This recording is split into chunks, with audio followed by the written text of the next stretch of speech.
Hello everyone, आप सभी का स्वागत है मेरे चैनल जर्नी विद वांगशन में। तो आज हम second chance and first love इस स्टोरी का नेक्स्ट पार्ट यानी लास्ट पार्ट आपके सामने लेकर आ गई हूँ। तो लास्ट पार्ट में हमने देखा था कि इबो कोर्ट के बाहर खड़ा होता है और केस लड़ने के लिए जा रहा होता है, और सुयंग और सोंगलेन जान और आयन को बचाने के लिए। अब दिखाया जाता है कि मतलब सोंगलेन पता कर लेता है कि जान और आयन को कहाँ पे रखा गया है, क्योंकि वो एक हैकर था। तो और इस वजह से उसने जान का फ़ोन हैक कर लिया था और उसे पता चल गया था कि जान इस वक्त है कहाँ पे। और सुयंग और सोंगलेन वहाँ के लिए निकल गए थे।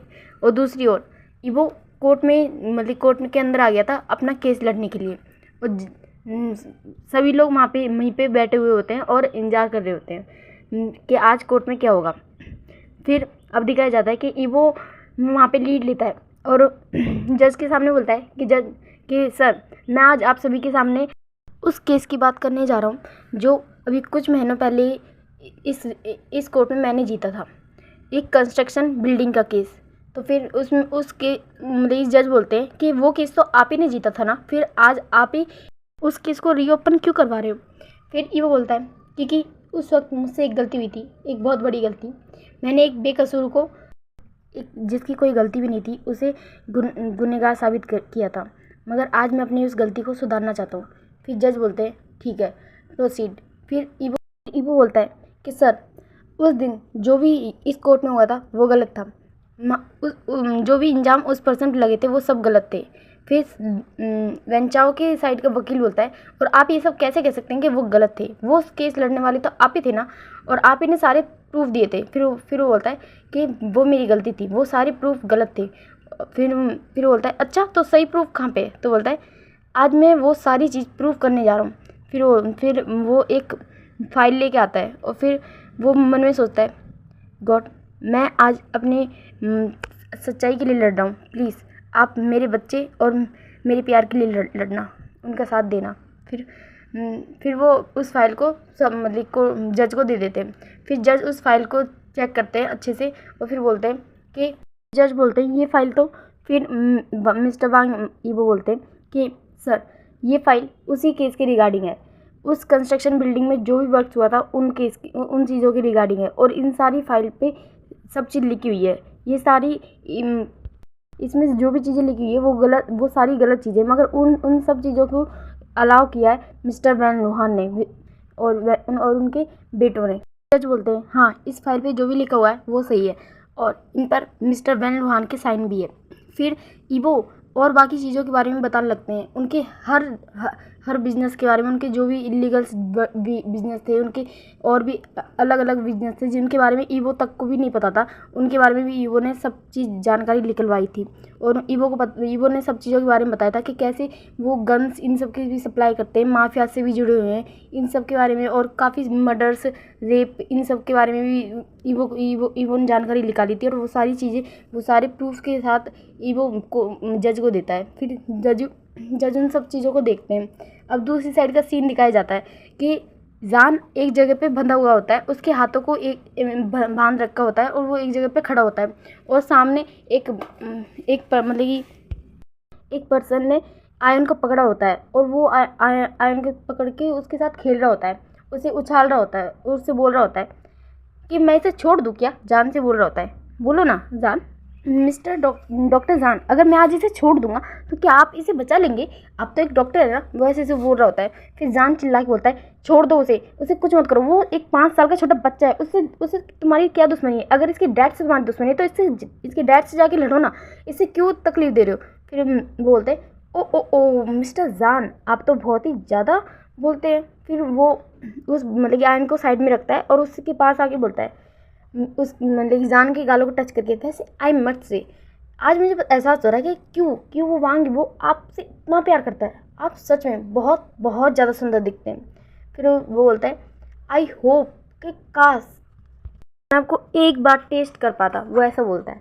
फिर वो जान उससे दूर होता है और बोलता है दूर रहो मुझसे, मुझे टच मत करो वरना एक स्वेर में तुम्हारी जान ले लूँगा। फिर बोलता है ओ माई गॉड, आप बंधे हुए हैं आप, मगर फिर भी आपकी ईगो बिल्कुल भी कम नहीं हुई है। फिर वो बोलता है अगर मैं आज आपके साथ कुछ कर भी दूँ तो वांग वो क्या कर लेगा मेरा, हाँ। वो ऐसा बोल के जान को टच करने लगता है। फिर जान बोलता है, मतलब ये जान उससे बोलता है दूर रहो मुझसे, ऐसा बोल के उसे एक ज़ोर से किक मारता है उसके प्राइवेट पार्ट पे डायरेक्ट। फिर वो पर्सन पीछे गिर जाता है और वो बोलता है, जान मैं तुम्हें नहीं छोड़ूंगा, और ऐसा बोल के वो अपने बॉडीगार्ड्स को उसे मारने के लिए बोलता है। फिर मतलब कि उसके जो बॉडीगार्ड थे वो जान को मारने लगते हैं, उसके मतलब कि फेस पे उसे हिट करने लगते हैं, उसे थप्पड़ मारने लगते हैं।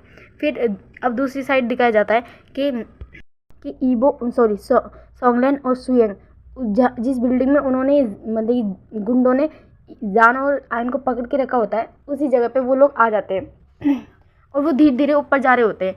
और सुयंग और सोंगलेन दोनों आराम आराम से ऊपर जा रहे होते हैं कि ताकि किसी को पता ना चले, कोई सतर्क ना हो और वो लोग जान को या फिर आयन को हर्ट ना करे। इस वजह से वो लोग धीरे धीरे जा रहे होते हैं।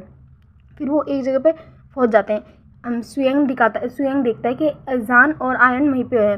फिर वो देखता है कि जान के आसपास लोग खड़े हुए हैं। अब वो पर्सन जिसे जान ने मारा था वो उठ जाता है और वो जान के पास आके बोलता है, मुझे पता है कि तुम्हें मैं कितना ही हट कर लूँ तुम्हें तकलीफ़ नहीं होगी, क्योंकि तुम्हारी और उसकी जान तो एक दूसरे में बची है, पर क्या करूँ तुम दोनों की जान मेरे हाथ में है फ़िलहाल। फिर वो आयन के पास जाता है और उसे बिल्डिंग से नीचे की साइड पकड़ के वो बोलता है, बोलो मैं इसे घेर दूँ क्या, मुझसे भीख मांगो इसकी ज़िंदगी की। फिर मतलब जान बोलने लगता है, प्लीज़ प्लीज़ उसे छोड़ दो, आयन को कुछ मत करो। फिर बोलता है, ओ माय गॉड, थोड़ी देर पहले तो तुम मुझे हिट कर रहे थे, तुमने उस वक्त तो नहीं सोचा कि मैं तुम्हारे बच्चे के साथ इस आयन के साथ क्या कर सकता हूँ। फिर बोलता है, ओ एक मिनट, मुझसे तो मिस्टेक हो गई, ये तो तुम्हारा बच्चा है ही नहीं, वैसे प्यार क्यों करते हो तुम इससे इतना, मैंने देखा है तुम्हारी आंखों में इसके लिए प्यार, बोलो ना है क्यों, क्या ये तुम्हारे प्यार का बेटा है इसलिए, या फिर जेन्युइनली प्यार करते हो वैसे, या फिर प्यार का नाटक तो नहीं करते कि ईवो को हर्ट ना हो जाए, कहीं उसे ये ना लगे कि तुम उसके बच्चे से प्यार नहीं करते, क्या नाटक करते हो, बोलो ना, नाटक है तो मत करो ना, वैसे भी मैं हूँ ना, तुम चाहो तो मुझसे शादी कर लो, आई मस्ट से मैं इससे भी अच्छे अच्छे बच्चे तुम्हें दूंगा। फिर जान उसे चिल्ला के बोलते हैं, बास्टर्ड अपना मुंह बंद रखो और मेरे बच्चे को छोड़ो, आयन मेरा बेटा है। फिर वो बोलता है, ओ वो तुम्हारा बेटा है, तुमने जन्म दिया उसे। फिर बोलता है, अच्छा जन्म दिया, मैं नीचे गिरूँ क्या, गिरूँ। फिर उसे बोलता है, प्लीज़ प्लीज़ उसे छोड़ दो, और वो जान रोने लगता है। फिर अब सुयंग और सोंगलेन प्लान बनाते हैं कि उन्हें कैसे उन लोगों से मतलब आयन को बचाना है, क्योंकि आयन अभी नीचे की साइड लटका हुआ होता है और उसे बचाना सबसे ज़्यादा ज़रूरी है फ़िलहाल, क्योंकि जान साइड में बंधा हुआ होता है, उसे बचा लेंगे। फिर सुयंग और सोंगलेन एक प्लान बनाते हैं और फिर सुयंग सोंगलेन से बोलता है, ठीक है तुम समझ गए ना तुम्हें क्या करना है। फिर बोलता है, हाँ मैं समझ गया। फिर मतलब सोंगलेन एक साइड जाता है और सुयंग एक साइड पे जाता है। फिर सोंगलेन किसी तरह जान के पीछे की साइड जाके खड़ा हो जाता है। जान एक खंबे से बंधा हुआ होता है, इस वजह से जान के पीछे की साइड दिखता नहीं है कि कोई है या नहीं। फिर और बाकी सब लोग मतलब कि उस पर्सन के पास जाके खड़े हो जाते हैं जिसने आयन को पकड़ा हुआ होता है। और मैं बता देती हूँ, ये पर्सन वेंजुलियो होता है, जो कि कोर्ट में मतलब कोर्ट से निकल गया होता है आयन और जान को पकड़ने के लिए। अब यहाँ से एक छोटा सा फ्लैशबैक है कि उसने आयन और जान को कैसे पकड़ा। तब ईवो, सुयंग और सोंगलेन केस के लिए बाहर निकल गए थे। तब आयन ने जिद करी थी कि उसे बाहर जाना है और एक केक लेके आना है अपने डाडा के लिए। जब वो केस जीत जाएंगे तो हम एक केक को कट करेंगे, और वो प्रेयर भी करना चाहता था, इस वजह से वो चर्च में जाने की जिद कर रहा था। तो मतलब कि मेंग्याओ ने उसे मना किया था कि नहीं अभी मत जाओ। फिर वो जिद कर रहा था, मगर तो फिर इजान ने कहा था कि कोई बात नहीं मैं इसे लेके जाता हूँ। फिर मेंग्याओ उससे बोलता है कि ठीक है तुम जाओ, मगर संभल के जाना और संभल के आना, और कोई प्रॉब्लम हो तो मुझे बता देना। फिर बोलता है कि डोंट वरी गा, मैं हैंडल कर लूँगा। फिर वो दोनों वहाँ से निकल जाते हैं, और लैंसिचन, मेंग्याओ ये सब और लैंकुरेन ये लोग घर पे ही होते हैं।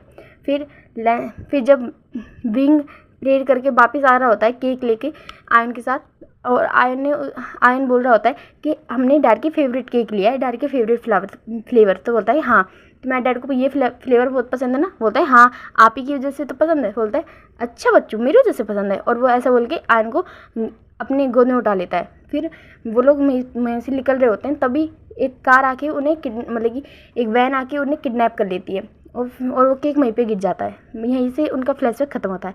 अब प्रेजेंट में दिखाया जाता है कि सॉन्गलैन जान के पीछे होता है और वो जान से कुछ बोलता है। फिर जान होता है ठीक है, मतलब कि वो अपना सर नोट करता है बस। फिर अब दूसरी ओर दिखाया जाता है कि जहाँ पे उस वेंजुलियो के गुंडे खड़े होते हैं उन्हीं के पीछे सुयंग होता है। उन्हीं के पीछे सुयंग होता है और उसने मतलब कि आयन को देख रहा होता है। फिर मतलब कि विंग बोलता है कि विंग वैन चाओ से बात करने लगता है और वो उसे भटकाने लगता है। वो उसे बोलने लगता है कि मुझे नहीं लगता कि तुम ईवो से ज़्यादा अच्छे हो, ईवो हर चीज़ में बेस्ट है। वो ईवो के बारे में तारीफ़ करने लगता है। फिर तो मतलब कि वैन चाओ वेंजुलियो का ध्यान भटक जाता है और वो आयन को नीचे उतारता है और उसके मतलब कि वीन के पास आने लगता है। और फिर वो वीन को टच करते हुए बोलता है, उसकी बालों पे हाथ रखते हुए बोलता है कि स्वीटहार्ट मैं बहुत अच्छा हूँ हर चीज़ में, तुम चाहो तो मैं तुम्हें ट्रेलर भी दे सकता हूँ अभी इसी वक्त स्वीटहार्ट। और वो उसे बोलता है and don't worry I promise, अगर तुम चाहो तो अभी इसी वक्त ईवो को छोड़ के मेरे पास आ जाओ, मैं तुम्हें ज़िंदगी भर अपने पास रखूँगा अपनी रानी बना के, ऐसे बोलता है। फिर ऐसे फ्लर्ट करने लगता है। फिर अब दूसरी साइड दिखाया जाता है कि सुयंग जब जान उस और वेंजुलियो बात कर रहे होते हैं तो सुयंग जाता है और वो उन लोगों को मतलब कि आयन को वहाँ से धीरे से निकाल लेता है और उन लोगों की साइड में मतलब कि गर्दन के पास हिट कर देता है, जिससे वो लोग बेहोश हो जाते हैं। और दूसरी साइड सॉन्गलैन आराम से धीरे से जान के हाथ खोल देता है और फिर बाद में और दूसरी तरफ सुयंग आयन को पकड़ लेता है, उठा लेता है अपनी गोद में और फिर और उन लोगों से लड़ने लगता है। और फिर जब लड़ने की आवाज़ वेंजुलियो को आती है तो वो पीछे मुड़ के देखता है और उसी वक्त सॉन्गलैन उसके सर पर बहुत ज़ोर से हिट करता है एक रॉड से और इस वजह से उसके सर से खून निकलने लगता है और वो वहीं पे बेहोश हो जाता है। वो मरता नहीं है, बस बेहोश होता है। फिर सुयंग उन लोगों से लड़ रहा होता है, तभी जान उसके पास जाता है और आयन को पकड़ लेता है और सॉन्गलैन और सुयंग दोनों उन लोगों से लड़ने लगते हैं। और फिर सुयंग और सॉन्गलैन जान को लेके वहाँ से निकलने लगते हैं और रास्ते में मतलब कि उस पूरी बिल्डिंग में काफ़ी सारे गुंडे होते हैं जो वेंजुलियो के साथ थे, तो वो उन लोगों को भी मार रहे होते हैं। और कई बार मतलब कि सुयंग और सॉन्गलैन को चोट भी लग रही होती है और जान बस आयन को बचाने की सोच रहा होता है और कुछ भी नहीं सोचता। जान को भी कई बार चोट लगती है मगर सुयंग और सॉन्गलैन उसे ज़्यादा हर्ट नहीं होने देते और वो लोग वहाँ से किसी तरह निकल जाते हैं एक कार को लेके। फिर वो लोग को मतलब कि जान लोगों से बोलता है कि जल्दी कोर्ट चलो। फिर सुयंग बोलता है ठीक है। फिर सॉन्गलैन मतलब सुयंग गाड़ी चला रहा होता है और वो लोग जल्द से जल्द कोर्ट पहुँचने लगते हैं और उनके पीछे गाड़ी भी आ रही होती है। मगर सुयंग मतलब कार रेसिंग में बहुत ज़्यादा एक्सपर्ट है कि तो फिर वो इजीली वहाँ से निकल जाता है।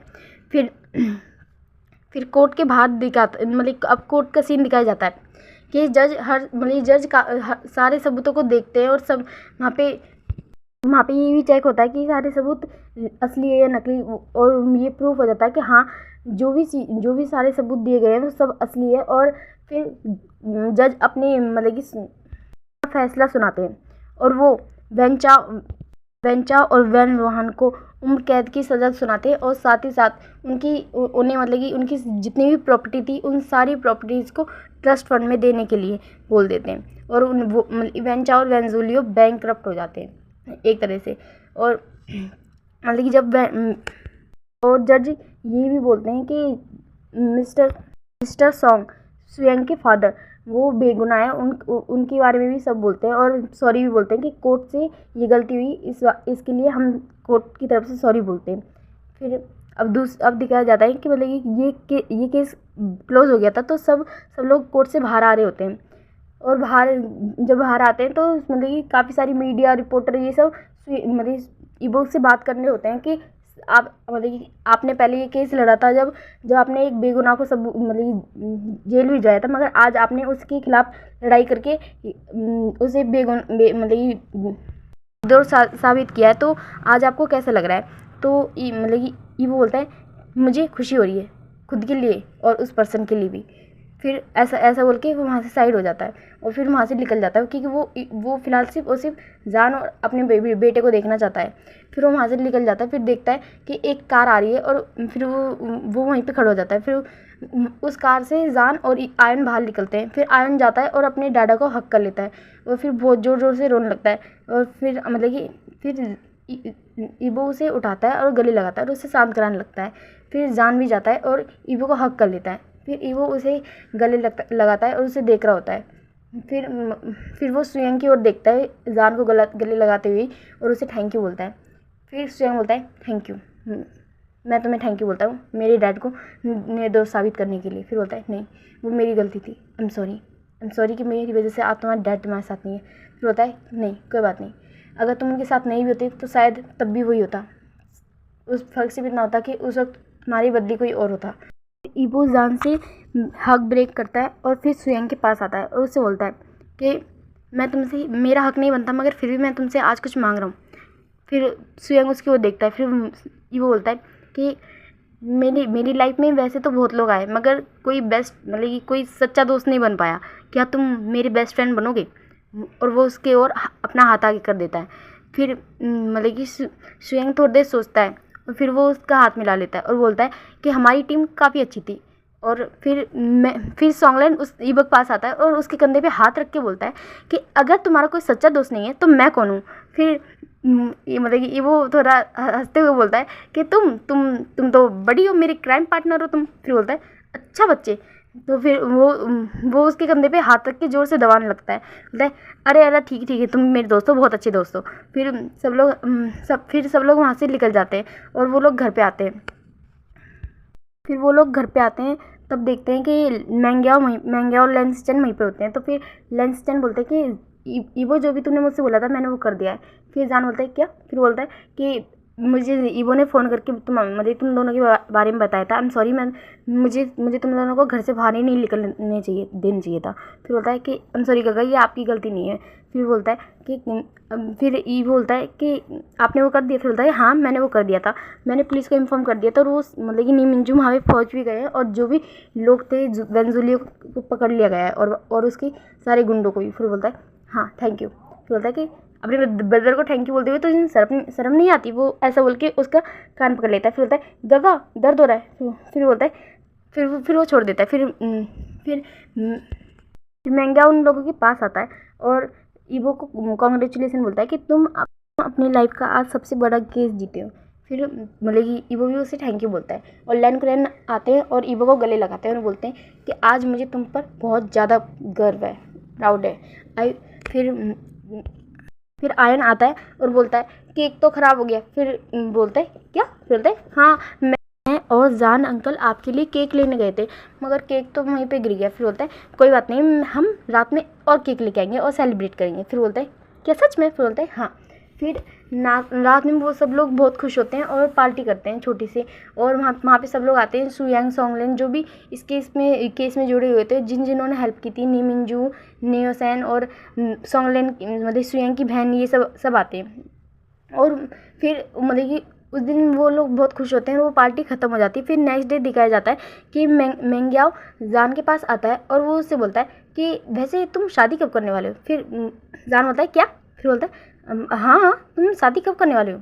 ईबो ने तुम्हें प्रपोज़ नहीं किया? फिर बोलता है नहीं, ईबो ने अभी तक मुझे प्रपोज़ नहीं किया। फिर बोलता है कि तो तुम कर दो। फिर बोलता है नहीं, जब तक ईबो की वजह से मैं बहुत ज़्यादा परेशान हुआ, उसकी वजह से मेरी आंखों में बहुत बार आंसू आए हैं, उसने मुझे बहुत परेशान किया। और अब जब तक वो मुझे प्रपोज़ नहीं कर लेता, एक अच्छा सा प्रपोज़ल मुझे नहीं मिल जाता, मैं उसे शादी के लिए यस नहीं करने वाला। और वैसे भी मुझे प्रपोज़ल चाहिए, कि आपको नहीं चाहिए? फिर बोलता है कि वो फिर मतलब जान उसकी ओर देखता है। फिर बोलता है अब वो क्या कर रहे हो? फिर वो उसके मतलब कि मैंग्याओ अपनी नज़रें नीचे कर लेता है और फिर जान उसके पास आता है, उससे बोलता है गगा डोंट से क्या आपने? बोलता है नहीं मैंने नहीं, उसने। फिर बोलता है क्या मतलब कि लेंसचन गगा ने आपको प्रपोज कर दिया? फिर बोलता है हाँ। फिर वो अपनी उंगली की रिंग दिखाते हुए बोलता है कि हाँ मुझे प्रपोज कर दिया। फिर बोलता है कब किया उसने? मतलब कि उन्होंने। फिर बोलता है कि बहुत पहले। फिर बोलता है पर आज बताया तुम्हें। फिर बोलता है आपने मुझे इतनी लेट बताया, आप आप कितने बुरे हो। आप हमेशा मुझसे कहते हो कि मैं आपका छोटा भाई हूँ, छोटा भाई हूँ, छोटे भाई से आपने इतनी बड़ी बात छुपाई। फिर मतलब कि फिर जान बोलता है कि वेट, सिचन गगा ने अभी तक ईबो को नहीं बताया नहीं ये बात। फिर बोलता है नहीं, फिर बोलता है हाँ रहने दो। जब सिचन गगा ने ये बात ईबो को नहीं बताई तो आप मुझे क्या बताओगे, हम दोनों तो वैसे भी सगे भाई नहीं है, वो ऐसा बोलता है। तो फिर मेंग्याओ उसके कान पकड़ता है, बोलता है किसने कहा कि हम सगे भाई नहीं है, क्या सगे भाई जितना प्यार नहीं करता मैं तुम्हें। फिर बोलता है कि हाँ आप करते हो ना, मैं वो तो मैं मुझसे गलती से निकल गया। फिर बोलता है कि मैं तुम मेले में सगे भाई से भी बढ़कर हो, जानते हो ना तुम। फिर बोलता है हाँ गगा मैं जानता हूँ, सॉरी मैंने आपको हर्ट कर दिया। फिर बोलता है नहीं। फिर बोलता है कि ठीक है, वैसे तुम्हें ईबो को बहुत ज़्यादा दौड़ाना है अपने पीछे, बिल्कुल हाँ मत बोलना जब तक वो तुम्हें पैरों पे गिर के तुमसे बैग नहीं करता शादी के लिए। फिर बोलता है सच में, जब तक वो मुझे प्रपोज नहीं करेगा मैं उसे हाँ नहीं बोलने वाला। फिर बोलता है फिर अब दूसरी साइड दिखाया जाता है कि ईबो एक जगह पे बैठा हुआ होता है और सुयंग से बात कर रहा होता है। फिर सुयंग बोलता है कि नहीं मैं ये नहीं करने वाला। फिर बोलता है कि क्यों नहीं, तुम मेरे साथ काम करो और मैं चाहता हूँ कि तुम मेरे साथ काम करो, और वैसे भी अब तुम्हें मतलब तुम आर्मी में तो जा नहीं पाओगे। फिर बोलता है कि हाँ मैंने आर्मी से मतलब कि मैं नहीं चाहता कि वो निकाले, तो मैंने खुद ही नहीं आर्मी छोड़ दी, और अब मैं भी नहीं जाना चाहता क्योंकि मेरी बहन की लाइफ में मतलब कि मेरी बहन के पास एक मैं ही हूँ और वो नहीं चाहती कि मुझे खोना, और वो मुझसे दूर रहना भी नहीं चाहती। तो फिर बोलता है मैं समझता हूँ। वैसे मतलब फिर सुयंग बोलता है कि और मैं उसकी शादी कराने की सोच रहा हूँ जल्द से जल्द। फिर बोलता है कि मुझे पता चला तुम लेकिन न्यूमिंजी गगा के साथ उनकी शादी कराना चाहते हो। फिर वो बोलता है हाँ। फिर ये वो बोलता है तो इसके लिए तो तुम्हें पैसों की जरूरत पड़ेगी ना, और मैं चाहता हूँ कि तुम मेरे साथ काम करो, और वैसे भी कौन से तुम फ्री में कर रहे हो, या फिर मैं कौन सा तुम्हें बिना मतलब क्वालिफिकेशन के रख रहा हूँ। तुम्हारे पास अच्छी खासी जॉब है, मैं तुम्हें उस काम के लिए रख रहा हूँ जिस काम के लिए तुम परफेक्ट बैठोगे। फिर बोलता है कि ठीक है मैं तुम्हारे साथ काम करने के लिए तैयार हूँ। तो बोलता है कि ये हुई ना बात। फिर अब सुयंग और मतलब सुयंग ही ईबो के साथ काम करने लग गया होता है, और सॉन्गलैन भी ईबो के साथ उसकी लव फॉर्म में ही काम करता है। तो फिर वो तीनों काफ़ी अच्छे दोस्त बन गए होते हैं, और ईबो एक जगह पे बैठा हुआ होता है। फिर सुयंग उसके पास आता है और सॉन्गलैन भी। फिर वो उससे बोलता है कि क्या हुआ, तुम ऐसे मुँह तरह के क्यों बैठे हुए। फिर बोलता है कि मैं क्या करूँ। फिर बोलता है क्यों क्या हुआ। फिर बोलता है कि जान मुझसे बात ही नहीं कर रहा। फिर ईबो मतलब सुयंग बोलता है मगर क्यों, वो तुमसे बात क्यों नहीं कर रहा। फिर बोलता है कि मुझे नहीं पता वो मुझसे बात क्यों नहीं कर रहा। फिर मतलब सॉन्गलैन बोलते हैं वैसे क्या तुमने उसे बताया कि तुम मुझसे प्यार करते हो। फिर बोलते हैं हाँ बताया ना मैंने उसे इसको केस लड़ने से पहले ही उसे ये बात बता दी थी। फिर बोलता है कि स्टूपिड, तुमने तब उसे ये बात बताई थी और तब उसने मना की थी है ना। फिर बोलता है कि हाँ उसने मना किया था, मैंने बताया था ना तुम्हें। बोलता है कि हाँ तुमने मुझे बताया था, मगर तुम्हें ये बात नहीं समझ में आई कि तुम्हें उसके बाद भी अब तुम्हें प्रपोज करना चाहिए ना, तब अब तो वो तुम्हारे पास आना चाहता है। फिर बोलता है क्या। फिर बोलता है कि हाँ तुमने क्या उसे प्रपोज किया, तुमने क्या उसे शादी के लिए पूछा, नहीं ना। फिर तुम ये कैसे कह सकते हो कि वो तुम्हें इग्नोर कर रहा है। स्टूपिड, तुम इग्नोर होने वाले काम कर रहे हो। फिर बोलता है कि मुझे उसे प्रपोज करना चाहिए। फिर होता है और अच्छे से करना, वरना वो तुम्हें पक्का रिजेक्ट कर देगा और तुम सिंगल ही रह जाओगे। फिर ये बोलता है नहीं बिल्कुल नहीं। फिर मतलब वो सुयंग और सॉन्गलैन की ओर देख रहा होता है। फिर वो लोग बोलते हैं क्या। फिर वो लोग बोलते हैं फिर सुयंग मतलब ये बोलता है प्लीज़। फिर बोलता है नहीं। फिर सुयंग बोलता है नहीं मैं ये नहीं करने वाला। फिर सॉन्गलैन बोलता है मैं भी ये नहीं करूँगा। फिर बोलता है कि प्लीज़ तुम दोनों कर दो, मेरे दोस्त हो तुम दोनों, प्लीज़ मेरी हेल्प कर दो। फिर बोलता है कि नहीं वो प्लीज़ हम लोग ये काम नहीं करने वाले। फिर ये बोलता है कि सुयंग तुम्हें मेरी दोस्ती का पता, प्लीज़ कर दो मेरे लिए ये काम। फिर सुयंग बोलता है ठीक है मैं करने के लिए तैयार हूँ। फिर सॉन्गलैन बोलता है ठीक है मैं भी करने के लिए तैयार हूँ। फिर अब नाइट का सीन दिखाया जाता है कि मतलब कि सॉन्गलैन जान को कॉल करता है और उससे बोलता है कि जान तुम्हें पता है कि ईवो एक क्लाइंट से मिलने के लिए एक रेस्टोरेंट में गया था, मगर मुझे अभी उसका कॉल आया और उसने मुझे बताया कि उसकी तबीयत अचानक से वहाँ पे ख़राब हो गई है और मैं अभी वहाँ पे नहीं जा सकता। उसने मुझे अपने पास बुलाया कि तो प्लीज़ तुम वहाँ पे चले जाओ। फिर जान उससे बोलता है कि क्या कब, और उसने तो मुझे बताया नहीं। फिर होता है कि हाँ उसने तुम्हें नहीं बताया कि उसने मुझे कॉल किया पहले और उसके मतलब फ़ोन भी डेड हो गया तो प्लीज़ तुम उसे मतलब उसे तुम कॉल नहीं कर सकते, प्लीज़ तुम वहाँ पे चले जाओ। तो फिर बोलता है कि ठीक है, मैं चला जाऊँगा। फिर बोलता है कि हाँ मैं तुम्हें अभी एड्रेस सेंड करता हूँ। फिर जान बोलता है कि ओके। फिर जैसे ही जान को मतलब जान वहाँ से निकल जाता है और कार लेके, फिर जान को सॉन्गलैंड एड्रेस सेंड कर देता है और वो उस साइड के लिए निकल जाता है। अब दूसरी साइड दिखाया जाता है कि सुयंग और ईवो मिलके एक जगह पे डेकोरेशन कर रहे होते हैं। फिर मतलब ईवो से बोलता है कि जल्दी जल्दी करो, और सॉन्गलैंड भी वहीं पे होता है और डेकोरेशन कर रहा होता है। फिर मतलब ईवो बोलता है, मतलब सॉन्गलैंड बोलते हैं कि ईवो हम कर रहे हैं, पर तुमने हमें इस काम में लगा दिया और ये काम हमें आता भी नहीं है। और फिर सुयंग आराम से उस काम को कर रहा होता है और वो उन लोगों से कुछ भी नहीं बोलता। फिर मतलब कि ईवो बोलता है कि सॉन्गलैंड तुम्हें इतनी शिकायत क्यों होती है? उस बेचारे सुयंग को देखो, वो उसे देख के तुम्हें कहीं से लगता है कि वो इस काम के लिए बना है, फिर भी वो इस काम को कर रहा है ना, उसे कोई प्रॉब्लम नहीं हो रही, तो तुम्हें क्या प्रॉब्लम हो रही है? वो तो एक आर्मी ऑफिसर है, तुम तो फिर भी एक लॉयर हो। और फिर बोलता है कि अरे लॉयर हो तो क्या ये काम करवाओगे, और वो आर्मी ऑफिसर है तो क्या उसे ये काम नहीं आता होगा? फिर वो बोलता है कि उसे आता है तो तुम्हें भी आता होगा, जल्दी जल्दी करो, और वैसे भी टाइम नहीं हो गया रह रहा है, जान आता होगा। फिर बोलता है कि हाँ कर रहा हूँ। फिर मतलब ईवो से बोलता है कि तुम जानते हो ना तुम्हें क्या करना है? बोलता है कि हाँ मैं जानता हूँ, तुम मुझे 10 बार बोल चुके हो अभी तक ये बात, 1 घंटे में 10 बार बोल चुके हो।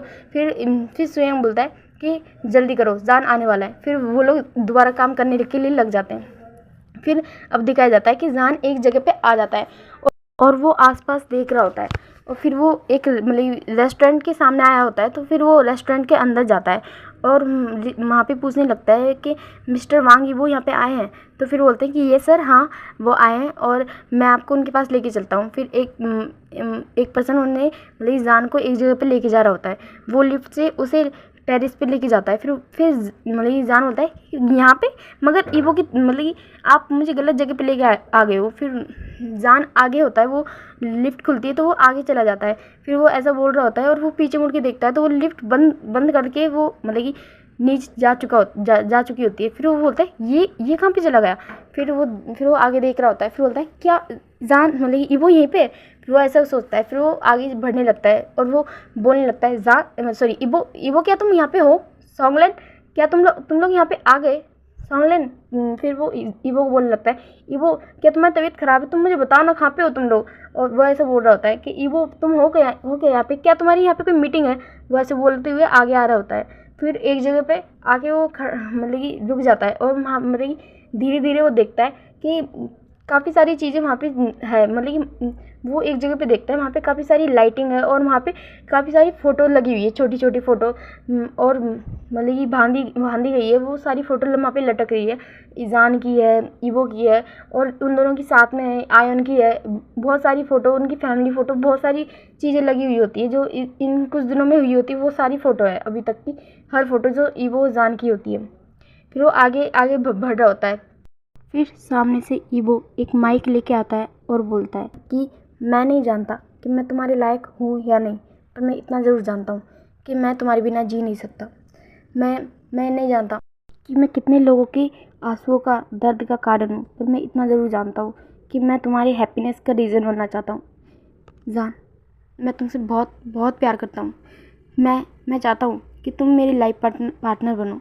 मैं चाहता हूँ अपनी पूरी ज़िंदगी तुम्हारे साथ स्पेंड करना। मैं चाहता हूँ कि आयन तुम्हें अपना अंकल नहीं, अपना मम्मा बनाए। क्या तुम आयन की मम्मा बनोगी? प्लीज़, क्या तुम मेरी ज़िंदगी में अपनी जगह बनाना चाहोगी? मैं तुम्हें अपना मान चुका हूँ, क्या तुम मुझे अपना मानोगे? प्लीज़ जान, क्या तुम मुझे अपनी लाइफ में आने की इजाज़त दोगे? क्या तुम मुझसे शादी करोगे? विल यू मैरी मी जान? और ऐसा बोलते हुए ईवो उसके पास आता है और नीचे झुक जाता है और एक रिंग को आगे कर देता है। तभी जान भी अपने हाथ को आगे कर देता है। ईवो खुश हो जाता है, उसे लगता है कि जान अपनी रिंग पहनाने के लिए हाथ को आगे करता है, तो ईवो उसकी ओर देख रहा होता है। फिर जान अपना हाथ को आगे करता है और उसके हाथ से माइक ले लेता है।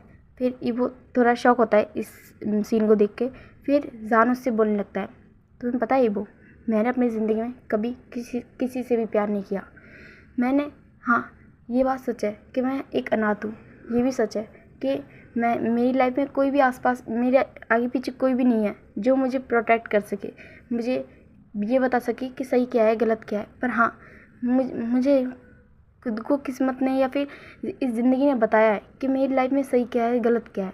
मैं हमेशा आगे बस चलता रहा, ये बिना ये जाने कि मेरी लाइफ में कोई मंजिल है भी या नहीं, बिना ये जाने कि कभी कोई इंसान मेरी परिवार बनेगा या नहीं। तुम पता है, मैंने बचपन से एक उम्मीद लगाई है खुद से और गॉड से कि गॉड मुझे एक फैमिली दे, एक ऐसी फैमिली जहाँ पे हर कोई मुझे बहुत बहुत प्यार करे, एक ऐसा हस्बैंड जो मुझे अपनी जान से भी ज़्यादा प्यार करे। और तुम्हें पता है, जिस दिन मैंने तुम्हें फर्स्ट टाइम देखा था, मुझे उसी दिन तुमसे प्यार हो गया था। मुझे उसी दिन तुमसे प्यार हो गया था, ये जानते हुए कि तुम किसी और से प्यार करते हो, ये जानते हुए कि कोई और तुम्हारी वाइफ है या यूँ कहो थी, मगर फिर भी मुझे तुमसे प्यार हो गया था। मैं ये भी जानता था कि आयन तुम्हारा बेबी है, मगर तब भी मुझे तुमसे प्यार हुआ था। और जब मैंने आयन को देखा था, मुझे उससे भी प्यार हो गया था। जब मुझे पता चला था कि ये पर्सन उस पर्सन का बेटा है, उस पर्सन की ज़िंदगी है जो कहीं ना कहीं अब मेरी ज़िंदगी बन चुका है। मैंने पहली नज़र में तुम्हें अपना प्यार और धीरे धीरे अपनी पूरी दुनिया बना लिया था। और जब मुझे तुम्हारे बारे में पता चला तो कहीं ना कहीं मेरी वो दुनिया, वो सपने टूटने लगे थे जिनसे मैं बहुत ज़्यादा डर गया था। मुझे पेन हो रहा था, खुद को लेकर नहीं, तुम्हें लेकर मुझे डर लग रहा था कि तुमसे क्या तुम इनकी नफ़रत को सहन कर पाओगे। अगर इनमें से कल किसी ने तुम्हें हर्ट कर दिया तो क्या मैं तुम्हें उस कंडीशन में देख पाऊँगा। मुझे बहुत डर लगा था इबो, आज भी लगता है, पर आज मैं जानता हूँ कि तुम सही रास्ते पे हो, गलत रास्ते पे नहीं। मैंने तुम्हें याद है, मैंने तुमसे उस वक्त बहुत सारी बुरी बातें बोली थी क्योंकि मैं चाहता था, अगर तुम मुझसे सच में प्यार करते हो तो मैं सच में चाहता था कि तुम सही रास्ते पे हो, ना कि गलत रास्ते पे। इस वजह से मैंने तुमसे वो सारी बातें बोली थी। पर सच में मैं एक भी बात को मीन नहीं करता, तुम एक बहुत बहुत अच्छी पर्सन हो और ये बात मेरा दिल जानता है। नीचे बैठ जाता है और उससे बोलता है कि हाँ, मैं तुमसे शादी करना चाहता हूँ, इसलिए नहीं कि तुम करना चाहते हो, इसलिए क्योंकि मैं भी करना चाहता हूँ। मैं तुम्हें और आयन दोनों को अपनी लाइफ में अपनी दुनिया बनाना चाहता हूँ। फिर वो उसे रिंग पहनाने के लिए बोलता है, अपने हाथ आगे कर देता है। फिर वो उसे रिंग पहनाता है और जान उसे मतलब कि टाइटली हक कर देता है और उसे लेके नीचे गिर जाता है। फिर जब जान उसे टाइटली हक करके उसे नीचे लेके गिरता है तो वो उसकी फेस की ओर देख रहा होता है और उससे बोलता है कि पता नहीं गॉड ने मेरे साथ ऐसा क्यों किया। मेरी जैसे पर्सन की गॉड ने इतनी अच्छी किस्मत कैसे लिख दी जो तुम्हारे जैसे पर्सन को मेरी लाइफ में लिख दिया। Thank you God, thank you very much, मुझे इस दुनिया का सबसे खूबसूरत ओमेगा देने के लिए। और फिर वो मतलब कि जान को किस करने लगता है बहुत ही ब्रूटली और वाइडली। फिर मतलब कि जान भी उसे किस बैक करने लगता है और कुछ भी नहीं बोलता और वो दोनों एक दूसरे को किस करने लगते हैं। और दूसरी ओर का सीन दिखाया जाता है कि सुयंग और सॉन्गलेन एक जगह पे बैठे हुए होते हैं और उन दोनों को देख रहे होते हैं। और फिर सॉन्गलेन बोलता है, भाई क्या हम ये देखने के लिए यहाँ पे बैठे हुए हैं। फिर सुयंग बोलता है, क्यों, तुम्हें और कुछ देखना है। फिर बोलता है नहीं। फिर बोलता है कि यार क्या हम करें जिस काम के लिए उसने हमें यहाँ पे बैठाया है। फिर बोलता है कि अभी तक उसने हमें इशारा नहीं दिया है। फिर सॉन्गलेन बोलता है, तो भाई देख उसे, क्या तुझे लगता है कि इस मोमेंट में वो कुछ और करने के लिए है, मतलब कुछ और करने की कोशिश करेगा। फिर बोलता है कि फिर सूर्य बोलता है, तो तुम क्या चाहते हो, तुम क्या अभी ये करना चाहते हो। फिर बोलता है कि कर देते हैं, वैसे भी मुझे नहीं लगता अगर हम इस ईबो के भरोसे रहेंगे ना तो मुझे नहीं लगता कि हम ये काम कर पाएंगे। फिर बोलता है ठीक है, जैसी तेरी मर्जी। फिर सॉन्गलेन एक बटन दबा देता है और उस बटन के दबते ही सब जगह फायर क्रैकर्स जलने लगते हैं, मतलब कि फटने लगते हैं आसमान में। फिर उस नज़ारे को ईबो और जान देखते हैं और फिर जान उसे देखता है। फिर बोलता है, वाह, ये तुमने किया। फिर बोलता है, मैंने किया, मेरी जान के लिए। फिर वो उसे टाइटली गले लगा लेता है और उसे अपनी चेस्ट पे उसका हेड रख देता है और जान उस नज़ारे को ऐसे ही देख रहा होता है और वो बहुत खुश होता है। और फिर वो उसे बहुत टाइटली गले लगा लेता है और वो गॉड को थैंक यू होता है, thank you very much God, मेरी ज़िंदगी में जान को देने के लिए। और फिर अब सीन शिफ्ट करके दिखाया जाता है कि अब मतलब कि नेक्स्ट डे का सीन दिखाया जाता है कि सुबह सुबह जान एक जगह पे खड़ा हुआ होता है और अपने लिए कॉफ़ी बना रहा होता है। फिर मैंग्या उसके पास आता है, फिर बोलता है कि जान, फिर जान कॉफ़ी बना रहा होता है और उसकी ओर ध्यान नहीं देता और वो कल रात के बारे में ही सोच रहा होता है। फिर मैंग्या उसके पास आता है और बोलता है जान, उसे हिलाते हुए। फिर जान बोलता है हाँ हाँ बोलो। फिर बोलता है क्या हुआ, इतने खुश लग रहे हो, क्या हुआ, क्या मिल गया तुम्हें? फिर होता है नहीं कुछ नहीं मिला मुझे क्या मिलेगा? फिर होता है अच्छा पर तुम इतने क्यों लाल हो रहे हो, देखिए सुबह सुबह क्या हो गया, कहीं तीखी मिर्ची तो नहीं खा ली? होता है महंगा तुम क्या क्या बोलते रहते हो, तुम खुद भी रियलाइज़ करते हो कि तुम क्या बोलते हो? फिर होता है नहीं मैं तो सही बोलता हूँ। फिर वो उसके गालों को देख के होता है इतने लाल टमाटर हो रखे हैं तुम्हारे गाल और मुझसे बोलते हो, ब्लश कर रहे हो किस चीज़ को लेकर? फिर बोलता है कि मैं और ब्लश नहीं, किसी भी चीज़ को लेकर नहीं। ओके गाइस, आज का पार्ट हम यहीं पे ख़त्म करते हैं। I am really very sorry, मुझे लगा था कि आज मैं इस स्टोरी को ख़त्म कर दूँगी, मगर ये अभी इनकम्प्लीट है, मैं इसे कंप्लीट नहीं कर पाई। कल के पार्ट में मैं इसे ज़रूर ख़त्म कर दूँगी और कल लास्ट पार्ट होगा और इस वांगशन की शादी होगी और सारे कपल्स को दिखाया जाएगा। और कल के पार्ट में एक सरप्राइज़ भी है, आप सभी को वो ज़रूर सुनना चाहिए। और आपको ये स्टोरी पसंद आए तो प्लीज़ इसे लाइक कमेंट सब्सक्राइब ज़रूर करना। Thank you.